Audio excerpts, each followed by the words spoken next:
السلام علیکم ورحمۃ اللہ وبرکاتہ۔ الحمدللہ امت میں بہت شوق ہے، ذوق ہے عبادت کا۔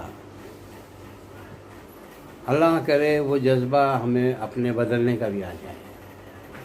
اگر ہم بدلنے لگ گئے، ہمارے سوچ بدل گئی، تو ہمارا تھوڑا سا عمل بھی بہت قیمتی ہے۔ شب برات کے بارے میں آتا ہے کہ آپ صلی اللہ علیہ وسلم کبھی تشریف لے گئے اور کبھی ناغہ بھی کر دیا۔ کبھی آپ نے کیا، کبھی نہیں کیا۔ تو بہرحال ایک فطرت ہے کہ انسان یہ سوچتا ہے کہ میں فلاں کام کروں گا اور اس کو زور و شور سے کرتا ہے، جبکہ وہ کام اتنا ضروری نہیں ہوتا، لیکن جو ضروری ہے اس میں تساہل برتتا ہے، اس میں سستی برتتا ہے۔ تو کرنے کے کام کو دل سے کرنا چاہیے، اور کبھی کبھی کرنے کے کام کو کبھی کبھی جیسا کرنا چاہیے۔ تو آج رات میں عبادت کریں گے، لیکن اس کا بہانہ لے کر ہمارے بچے جو ہیں موٹر سائیکلوں پر بڑی زور شور سے اور اس کا مظاہرہ کرتے ہیں، بلکہ ایک دوسرے کی کسی کی بھی گاڑیاں اٹھا کر کے لے کے چلے جاتے ہیں۔ یہ درست نہیں ہے۔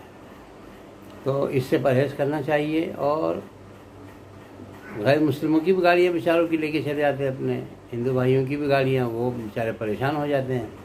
تو اس طرح اپنے آپ کو کسی کو تکلیف نہیں دینا چاہیے، بلکہ سب کے لیے آسانی پیدا کرنا چاہیے۔ اسی کا نام دین ہے۔ الدین یسر، دین آسان ہے، اس میں آسانی پیدا کرو، نہ کہ مشکلات پیدا کرو۔ اس میں عیاشی نہ کرو، کسی کو ستاؤ مت، کسی کو تکلیف مت دو۔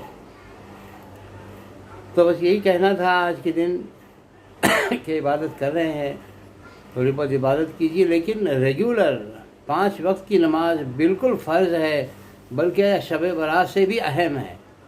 اگر شب برات میں نہ جاگو تو کوئی گناہ نہیں ہے، لیکن اگر فجر کی نماز آپ نے نہیں پڑھی یا کوئی نماز نہیں ادا کی تو گناہ گار ہوں گے، اور اسی کی پوچھ ہوگی۔ نماز کی بھی پوچھ ہوگی، اور نماز کیسے ادا کی اس کی بھی پوچھ ہوگی۔ صفت صلاۃ کو حاصل کیا یا نہیں کیا اس کی بھی پوچھ ہوگی، کیونکہ روز محشر کے جا گداز بود، اولین پرس سے نماز بود، یعنی کہ نماز کی پوچھ ہوگی۔ نہ بھی پڑھا ہوگا تو پوچھ ہوگی، اور کیسے پڑھا، اور اس میں اللہ کے دھیان کے ساتھ پڑھا یا نہیں پڑھا اس کی بھی پوچھ ہوگی۔ اللہ ہمارے اصولوں کو